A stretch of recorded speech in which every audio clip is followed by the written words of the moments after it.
الحمد لله والصلاة والسلام على رسول الله أما بعد فأعوذ بالله من الشيطان الرجيم بسم الله الرحمن الرحيم والذين جاهدوا فينا لنهدينهم سبلنا.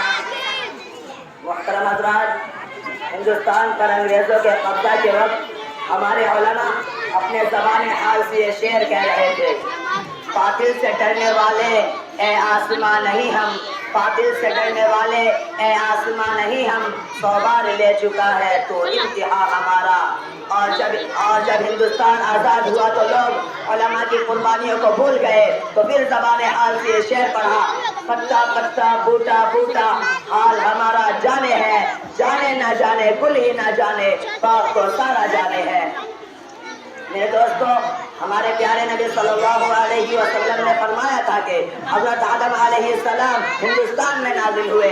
ایک روایت میں ہے کہ حضرت آدم علیہ السلام جنت سے سب سے پہلے جنت سے ہندوستان میں تشریف لائے تھے. حضرت علی رضی اللہ عنہ نے فرمایا تھا کہ سب سے بہترین خوشبو سرزمین ہند کی ہے، جس میں سب سے پہلے ہمارے والد محترم حضرت آدم علیہ السلام تشریف لائے.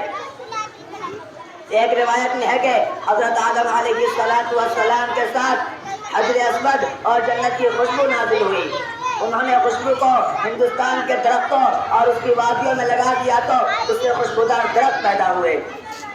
اس لیے ہندوستان ہمارا آبائی وطن ہے. ہم اپنے ملک سے محبت کرتے ہیں. انڈیا ہمارا ملک ہے. ہم اپنے مجاہدین آزادی کو مبارکباد پیش کرتے ہیں.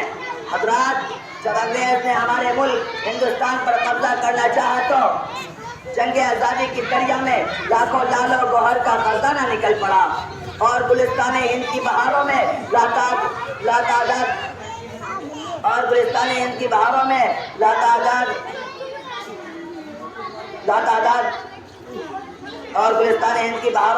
لاتعداد رونق مہکنے لگے.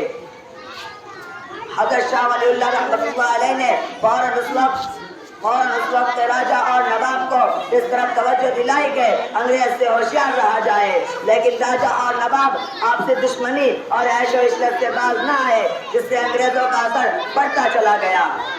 ان انگریزوں کے اثرات کو ختم کرنے کے لیے علماء میدان میں آئے، جن میں وہ مرد مجاہد حضرت ٹیپو سلطان بھی نظر آئے، جو بہت بڑے عبادت گزار اور سنت کے پابند تھے. وہ اکیلے ہی ملک و ملت کو باقی رکھنے کے لیے اور آزادی کے خاطر انگریز فوجوں سے مقابلہ کرتے رہے، اور آخر یہ کہتے ہوئے شہید ہو گئے کہ شیر کی زندگی کا ایک لمحہ گیدڑ کی 100 سالہ زندگی سے بہتر ہے. ان میں وہ مرد مجاہد حضرت شاہ عبدالعزیز بھی نظر آئے، جنہوں نے انگریزوں کے خلاف جہاد کا مطلب دیا اور فرمایا کہ اپنے ملک سے محبت کرنے والے ہر شخص پر فرض ہے کہ انگریز کو ہندوستان سے نکالے بغیر اپنی زندگی کو حرام سمجھے.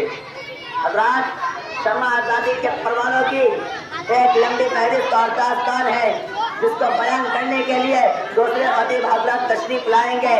اللہ تعالیٰ آزادی وطن میں شہید اور شریک ہونے والوں کی قبروں کو نور سے بھر دے اور ان کے درجوں کو بلند فرمائے. آمین یا رب العالمین.